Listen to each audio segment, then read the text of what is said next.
आज्ञा नमस्कार मु सनातन साहू धन्वंतरी आयुर्वेदिक मेडिसिन कंपनी आसी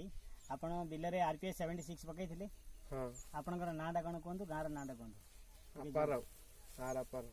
अपाराव आ गां आपन मालती पाटपुर आ आपण हमर आरपीएस 76 पकई थिले कोन अलगा देखा जाउची कहले भल दोस्ती भल आमदानी भल होई आपण एबे धान सीसा धरचंदी धान रे केंडा भल आसी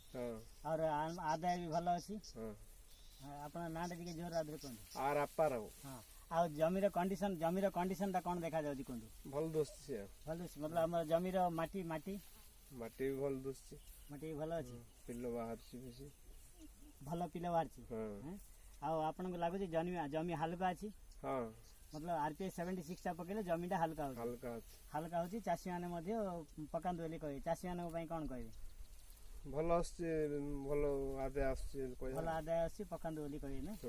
एटा पकेले हमर ऑर्गेनिक चाष भी होची ता सहित आदाय भी भल आसी आ यूरिया पीडिया पकेया पड़ुची नहीं न पकेले हबो